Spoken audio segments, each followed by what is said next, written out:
Hello and a warm welcome to Voice of Russia's political discussion program, Debating Russia. I'm Peter Lavelle. Ukraine remains in the spotlight, and in many ways things are going from bad to worse. But on the issue of energy relations and energy security, cooler heads appear to be prevailing. To talk about the politics of energy, we have in London Peter Kernan. He's a lead oil and gas analyst at the Economist Intelligence Unit. Via Skype in the UK, we have Richard Conley. He's a lecturer in political economy, Center for Russian and Eastern European Studies at the University of Birmingham. And here with me in Moscow is Yaroslav Lisovolek, chief economist at Deutsche Bank, Russia. Peter, if I can go to you first in London. Of course, there's the battle of words that continue over this crisis in Ukraine, but the two countries are working together in trying to resolve its energy relationship. We had the government in Kiev pay Gazprom $786 million in outstanding charges. Now, that's not all of the $3.5 billion that Gazprom wants, but $786 million is quite a bit of money. That's right. It is a part payment. The issue, of course, on the Russian side is the outstanding debts that Ukraine owes. And the issue on the Ukrainian side is the actual price that Ukraine will have to pay for the Russian gas. So the gas supplies have not been cut off to Ukraine. The gas supplies have not been cut off to Europe, but there are still outstanding negotiations. So we'll just have to see how they will actually pan out. But the two issues, of course, are the outstanding debts and also the price that Ukraine will pay for the Russian imports. Richard, is this an act of goodwill or just pure pragmatism on both sides right now?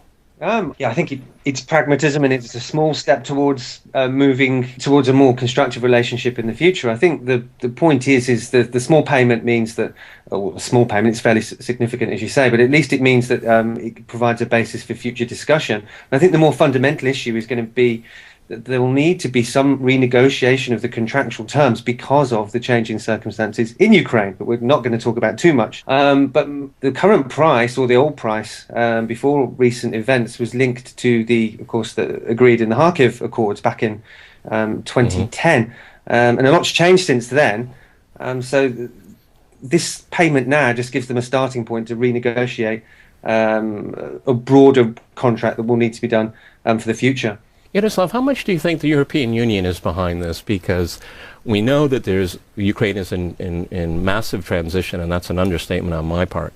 But the European Union is very, very concerned about this relationship because Ukraine is in the middle, and it is the corridor, an energy corridor towards Europe. So, I mean, what the Europeans are saying to the Ukrainians, you really have to move forward on this in some way. Yeah, because Europe has already gone through periods of essentially crisis in terms of the gas transit issue via Ukraine, and a repetition of something like that is certainly not very appetizing, especially given the state of economy in Europe. The region desperately needs to get out of recession and to attain sustainable growth rates further down the road, and any possibility of a repetition of an energy crisis and issues related to gas transit would potentially cause disruptions, cause problems, would certainly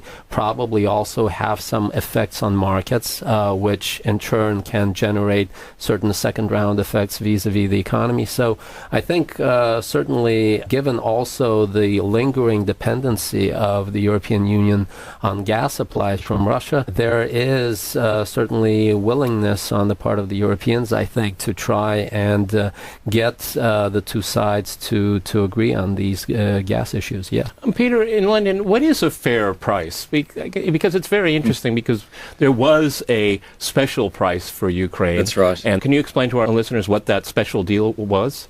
Well, that special deal, I think, happened in December 2013. The price went down from about $400 per 1,000 cubic metres to about $268 per 1,000 cubic metres. And that price would be reviewed quarterly, and that was on the basis that Ukraine would withdraw from the association agreement with the EU. However, a lot of events in Ukraine happened after December, and then you had a negotiation of the price upwards to about $385, which is pretty much in the ballpark average of the Gazprom price for gas in Europe. And then it went up another $100 to about $485, but they could just be bargaining chips. I think what we're saying is that somewhere in the range of what other European customers pay would be a reasonably fair price in Ukraine's circumstances. Richard, one of the interesting things about the IMF going into Ukraine with its funds is that it's talking about reforming the energy sector. And that essentially means, depending on who you ask and depending on the price, is that there's going to be a 50% increase in gas tariffs for the average person making their tea in the morning. Can the economy sustain that? I mean, it's already an economy that's very damaged. Yeah, that's going to add it's going to have a big effect on living standards for people and also for industrial users as well.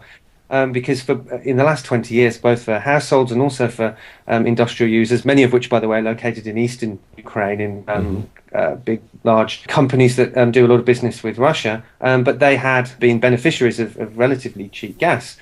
So moving away from that is something that people have been encouraging Ukraine to do for a long time, and they have made progress. If you look over the last 20 years or so, Ukraine uses a lot less gas and consumes a lot less gas than it did in the past, and it's moving away from being an extremely energy and gas-intensive economy. It still is, but it's getting better. So that said, because of the wider economic picture in Ukraine, the fact that the government's going to have to reduce spending, is going to have to undertake a whole package of far-reaching structural reforms in order to meet the IMF's conditions and conditions imposed, I'm sure, as part of not just the recently agreed bailout, but no doubt other ones to follow. All of that taken together means that the burden that will be borne by the Ukrainian households and as well as by industry will be pretty bad to begin with, and it'll be made worse by paying more for gas. That said, in the long run, by becoming less energy intensive, it means that they won't be quite so dependent on Russian imports. They still will remain dependent on Russian imports, but not to the same degree in the future. And Yaroslav, I think there'll be more hesitation in stealing gas when they need it, because they have in the past. Well, I mean, again, we come back to history, and I think every effort here is going to be made to avoid some of the worst episodes that we've seen throughout the past years. But I completely agree with some of the previous comments that the current juncture, and eventually we will, focus again on the economic issue. It will boil down to economics in Ukraine, and what you have in Ukraine is a very dire situation whereby it is the fiscal side of things that is in a very difficult state, and you have the external balance having a very significant deficit, partly because of the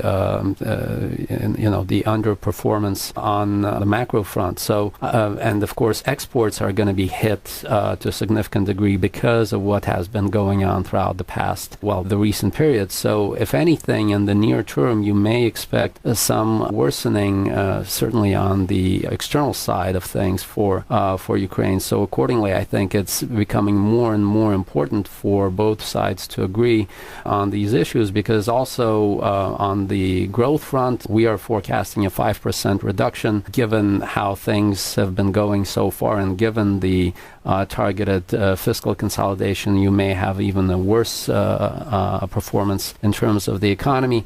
So I think overall that raises the urgency of arriving at some kind of an agreement whereby certain benefits may be granted to Ukraine, but obviously that's something that is up for negotiation. You're listening to Voice of Russia's political discussion program, Debating Russia. I'm Peter Lavelle. If I can go back to you, Peter, in London, I remember the last two gas wars, as people like to call them, in this century. And the term Western media likes to use, some politicians, that Russia uses energy as a political weapon. But it's really quite interesting considering the intense differences to the point of the specter of a new Cold War. All three parties, Russia, the Ukrainians, and the Europeans, are still talking. And it doesn't mean everything's going to be rosy, because I think Gazprom was given, till June 9th to come up with some kind of deal or interim deal. But it's really quite interesting considering all of the turmoil going on. At least on this issue, they're sitting down and they're talking like civilized people. Yeah, there is a mutual interdependence between Russia and the EU, especially when it comes to gas supply. Of course, Europe depends on Russia for about 30% of its gas consumption, but also the European market's very important to Russia as well. It's about maybe 55% of Gazprom's exports go to EU countries, that's excluding Turkey. So there is an interdependence and a realisation that even though differences arise fairly frequently, any ban on exports from Russia's part or any ban on imports from Europe's part would just be mutually very negative for both sides. And I think that perspective has largely been taken into account so far anyway. Richard, do you think that that's what the calculus is from the Russian side and the European side, is that they both have to keep Ukraine honest, at least in this sector here, because everyone is so interdependent? Yes, I think that is it. And this is this interdependence, gas interdependence, isn't something that can change just overnight, but even over the course of 2, 3, 4, 5 years. It's pipelines that connect gas from Russian gas fields up in the Arctic to European end users. And you can't just sort of change things. People have talked about the possibility of expanding LNG supplies into Europe to, in some way, reduce dependence. But even that is, again, something that's extremely expensive, requires building lots of regasification terminals and such like, and signing new contracts with new producers, because a lot of existing contracts are directed towards Asia. All of this means that we in Europe, and particularly Central and Eastern Europe, so Germany, Austria, Czech Republic, Hungary and countries like that, will be reliant on Russian gas for some time to come. And much of that, as we know, comes through Ukraine. Even if South Stream, if and when that's built, that will reduce a dependence of it coming through, so increasing transit security, I guess, through Ukraine more. I'm guessing for some time to come, gas will still come through Ukraine. So it's in everybody's interest to manage this. Yaroslav, the President-elect Poroshenko said that Ukraine's dependency on imported Russian gas will be resolved in 2 years. Is he realistic, or is that just bluster? Yeah, well, just as I think was mentioned already, I think these things in terms of the redirection of gas routes and gas supplies, they certainly may take quite a lot of time. And I mean, after all, Russia and Ukraine are right next to each other. They're neighbors, and it makes sense for the two to continue to cooperate and work together in this sphere. Just as is the case, say, in the East, Russia has tremendous resources in the Far East that may be tapped by the likes of Japan, by South Korea, by China. Well, this is Russia's energy pivot. Yes, but there, again, you look at some of the countries, they have significant supplies coming from the Middle East and elsewhere, and not as much from Russia. And obviously, economically, it absolutely makes sense to increase, to some degree, the share of Russian supplies. And in this particular case, I think eventually, we will come to a situation whereby, again, both sides will sit down and explore the possibility of strengthening ties and securing ties with the view to developing, the energy dialogue and energy cooperation going forward. It's to the benefit of Russia. It's to the benefit of Ukraine. Peter, what about North Stream and South Stream? Because these were energy corridors envisioned because of the unreliability of Ukraine and the friction that comes up every few years between Russia and Ukraine on this very issue here. What is their future now? Because on the one hand, if there can be a dialogue here, even though these two countries vehemently disagree on so many issues right now, what is the future of these other corridors if there can be some kind of an agreement made now? Or is it just because there's more demand? Well, Nord Stream is already operating, and because of the Nord Stream pipeline mainly, and also the pipeline that was built several years before that went through Belarus and Poland some decades ago, you have the proportion of gas that goes from Russia to Europe through Ukraine has gone down from about 80% to about 50% now. Then you have the South Stream pipeline, which I believe is starting construction on the Russian side, that will go across the Black Sea into Bulgaria, Serbia, Slovenia, Hungary and Austria, I think. That would add another 60 BCM to Russian pipeline capacity, not necessarily an additional 60 BCM of Russian supply to Europe, but more a diversion of supplies. So if South Stream does get built and it runs at full capacity, if you add that to Nord Stream's capacity, you would find several years from now very little gas going from Russia to Europe through Ukraine. So these two pipelines are basically designed to diversify transit routes from the Russian side. Richard, what do you think the future is of South Stream? Because there are certainly voices within the European Union that don't want to see it built. Yeah, they've been speaking over the last couple of days. The Commission apparently has been putting pressure on Bulgaria, which is supposed to be the first European EU country where South Stream will enter from the Black Sea. And they've been putting pressure on the Bulgarians, saying, look, you're not allowed to build this. It's to do with ownership of upstream and downstream assets, which I won't go into. But the long and short of it is that the Commission's putting pressure on Bulgaria not to allow South Stream to be constructed at this point. Now, that could well be political leverage so that the EU can use that to negotiate a better position with Gazprom on other matters. Well, I find it very interesting, Richard. If I could jump in here, I think it's really interesting as we see energy being used as a political weapon by Brussels, and Russia's always accused of using energy as a political weapon when in terms of South Stream. Yeah, I think that the European Commission, of course, would argue that they are not using it in a political weapon in the way that they say that Russia does, because they are obeying certain rules. So the Commission is saying, look, our rules recently introduced in recent years state that Gazprom aren't allowed to own the pipeline in Europe as well, and aren't allowed to own other parts of the energy transmission and distribution system. And so they're referring to these rules.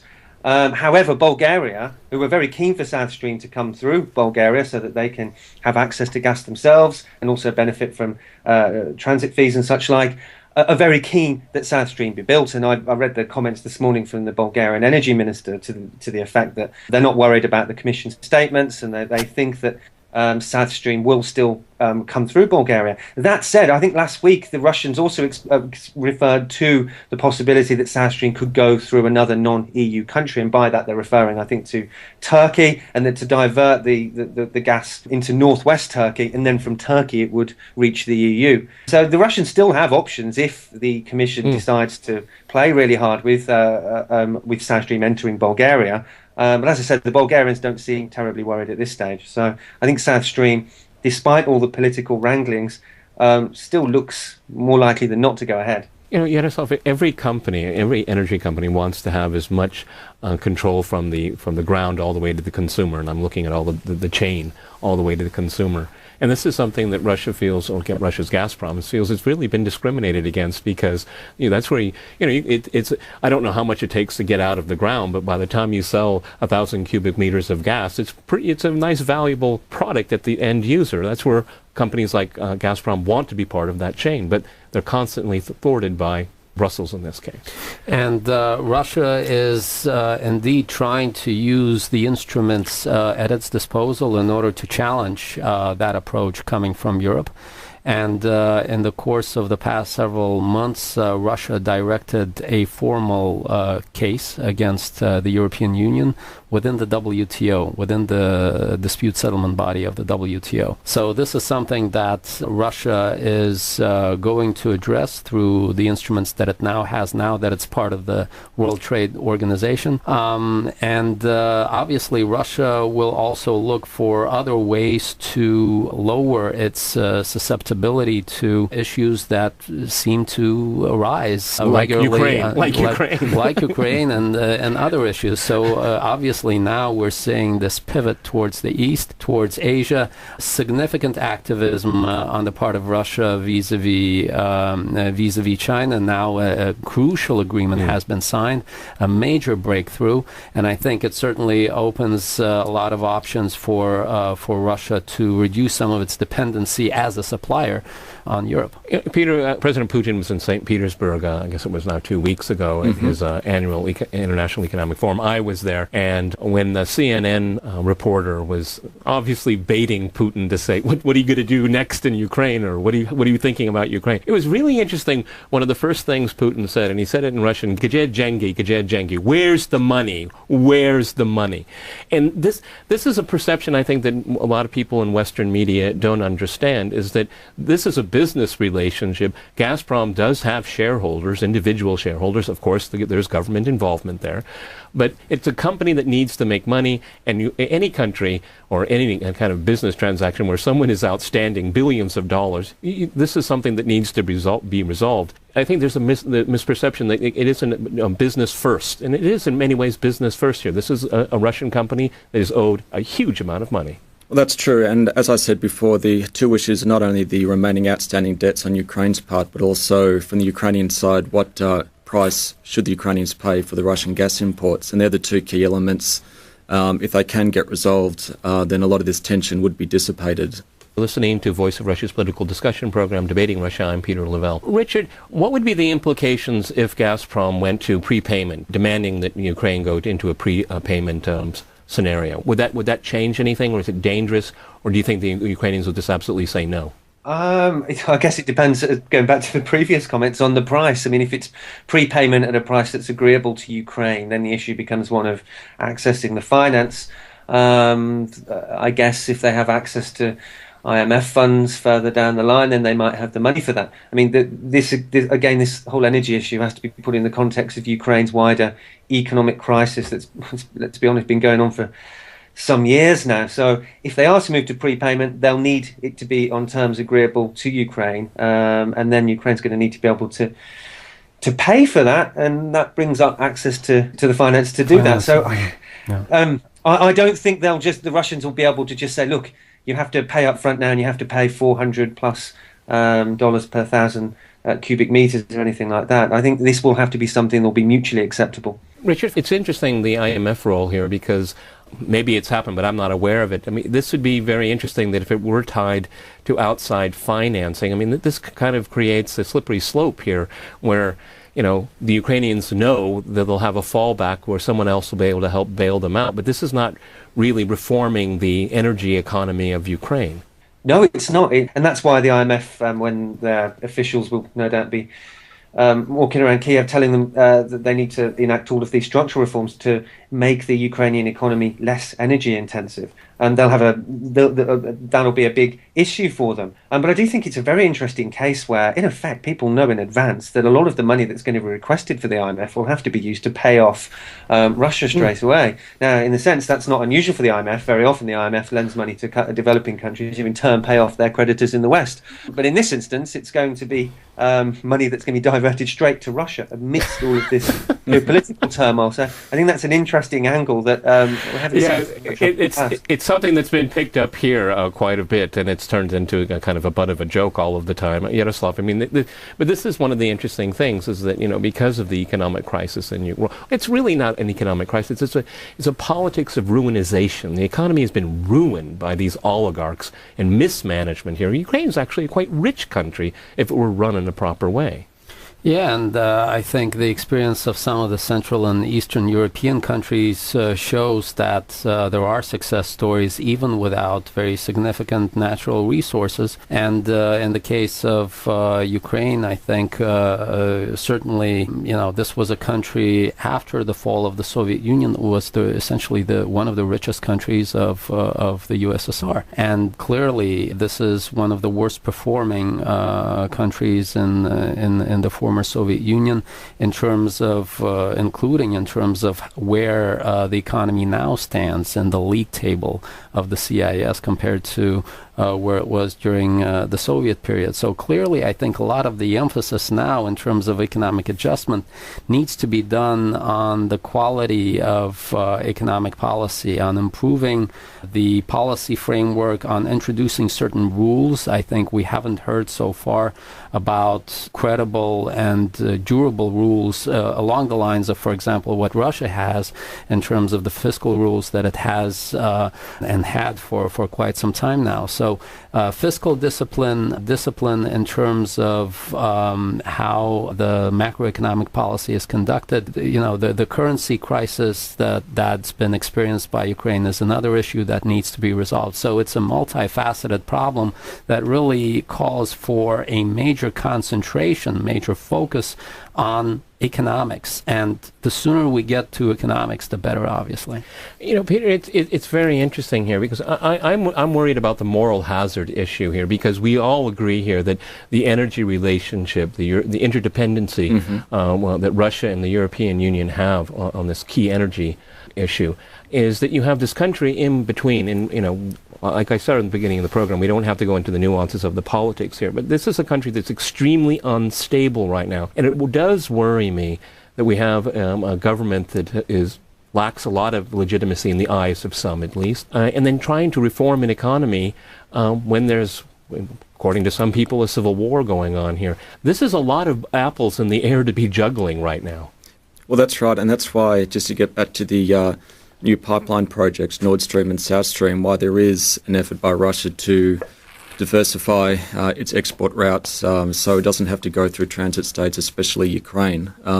So South Stream would complete that objective. And also I think the significance of the Russia-China deal a few weeks ago in the long term could be very significant for Russia in terms of diversification of its export markets. The Europeans like to talk about we need to diversify sources of supply. The Russians, of course, say, well, we would like to diversify our export markets as well. And if you look at the volume of the pipeline deal that was signed a few weeks ago, it's about 38 BCM, which is about equivalent to what Germany, it's about equivalent to what Russia exports to Germany at the moment. So it's a quite significant additional market. And the 2020s will see the configuration of Russia's gas exports be somewhat different to what it is now. Of course, it's medium to long term, but we'll see that effect several years down the track, I think. If I can go back to Peter in London, a lot of people on both sides of Ukraine, we have Russia on one side and the European Union on the other, over the, let's say, the last 15 years, can make the argument that Ukraine is not a reliable energy partner. But considering what Richard just said, I mean, maybe within a decade it really won't matter much if it is a reliable partner or not, because everyone will just avoid it. Well, if South Stream does get constructed and Russian gas does flow through South Stream at full capacity, which is about 60 BCM, you add that to Nord Stream, that's about 55. That's not much less than what Russia is currently exporting to EU countries. And in addition to that, you also have the other pipeline that goes through Belarus and Poland. So this would be, I'm talking very, very long term, but further down the track, Ukraine may not be so important as a transit state if South Stream gets built, and I think that's why the Russians do want to build it. You know, Yaroslav, I mean, this is one of the interesting that happens to Ukraine because it sees itself, irrespective of the government in power, it sees itself as a very important player in this energy market. Exactly. But because of past mistakes and the politicalization of energy, again, irrespective of the regime in Kiev, I mean, Ukraine ultimately will lose out completely if these plans come to fruition. Indeed, I still remember all of these discussions right after the fall of the Soviet Union, that Ukraine is indeed uniquely situated between Russia and Europe, and that this is exactly the resource to exploit for Ukraine further down the road. And indeed, as the speakers today have rightly pointed out, that resource has been progressively undermined by all of these problems that we witnessed. And so for Ukraine, I think it will be very important again, I think, to have a concept, have a vision about how this resource is still eventually to be recouped and used going forward. Because again, these are two nations that throughout history were always right next to each other. And you know, in economic theory, what we know is the countries that perform well economically are the countries that regionally are doing well with their neighbors. That's the simple rule of success, I think, in terms of how the economy works across the world. Okay, Peter, I'm going to give you the last word in London here. Read your crystal ball for me. Are we going to have another gas war? I think that's probably not on the cards. I think the two issues are, will there ever be a cut-off of Russian gas supply to Europe or a European ban on Russian gas imports? I think that's extremely unlikely. There is a lingering chance that Europe could suffer the collateral damage of a cut-off of supply resulting from this ongoing dispute between Russia and Ukraine. But provided that the two issues of remaining outstanding debts and a reasonable price are sorted out, then it may not be a problem. So we'll just have to wait and see, I guess. But as long as those two issues are sorted out, the security of supply issue or problem could be avoided, I think, in the longer term. Well, let's all hope this will not become collateral damage to other issues. I want to thank my guests, Peter, Richard, and Yaroslav, here with me in Moscow. You've been listening to Voice of Russia's political discussion program, Debating Russia. I'm Peter Lavelle. Stay with Voice of Russia. We had the government in Kiev pay Gazprom $786 million in outstanding charges. Now, that's not all of the $3.5 billion that Gazprom wants, but $786 million is quite a bit of money. That's right, it is a part payment. The issue, of course, on the Russian side is the outstanding debts that Ukraine owes. And the issue on the Ukrainian side is the actual price that Ukraine will have to pay for the Russian gas. So the gas supplies have not been cut off to Ukraine, the gas supplies have not been cut off to Europe, but there are still outstanding negotiations. So we'll just have to see how they will actually pan out. But the two issues, of course, are the outstanding debts and also the price that Ukraine will pay for the Russian imports. Richard, is this an active... Hello and a warm welcome to Voice of Russia's political discussion program, Debating Russia. I'm Peter Lavelle. Ukraine remains in the spotlight, and in many ways things are going from bad to worse. But on the issue of energy relations and energy security, cooler heads appear to be prevailing. To talk about the politics of energy, we have in London Peter Kernan. He's a lead oil and gas analyst at the Economist Intelligence Unit. Via Skype in the UK, we have Richard Conley. He's a lecturer in political economy, Center for Russian and Eastern European Studies at the University of Birmingham. And here with me in Moscow is Yaroslav Lisovolek, chief economist at Deutsche Bank, Russia. Peter, if I can go to you first in London. Of course, there's the battle of words that continue over this crisis in Ukraine, but the two countries are working together in trying to resolve its energy relationship. A broader contract that will need to be done for the future. Yaroslav, how much do you think the European Union is behind this? Because we know that Ukraine is in massive transition, and that's an understatement on my part. But the European Union is very, very concerned about this relationship because Ukraine is in the middle, and it is the corridor, an energy corridor towards Europe. So, I mean, what the Europeans are saying to the Ukrainians, you really have to move forward on this in some way. Yeah, because Europe has already gone through periods of essentially crisis in terms of the gas transit issue via Ukraine, and a repetition of something like that is certainly... goodwill or just pure pragmatism on both sides right now?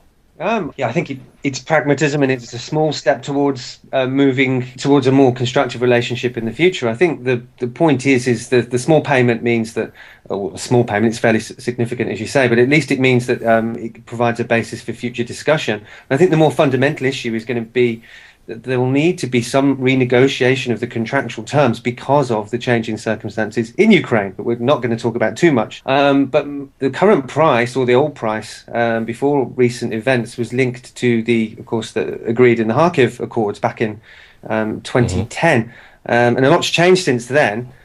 So this payment now just gives them a starting point to renegotiate. Not very appetizing, especially given the state of economy in Europe. The region desperately needs to get out of recession and to attain sustainable growth rates further down the road, and any possibility of a repetition of an energy crisis and issues related to gas transit would potentially cause disruptions, cause problems, would certainly probably also have some effects on markets, which in turn can generate certain second-round effects vis-a-vis the economy. So I think certainly, given also the lingering dependency of the European Union on gas supply,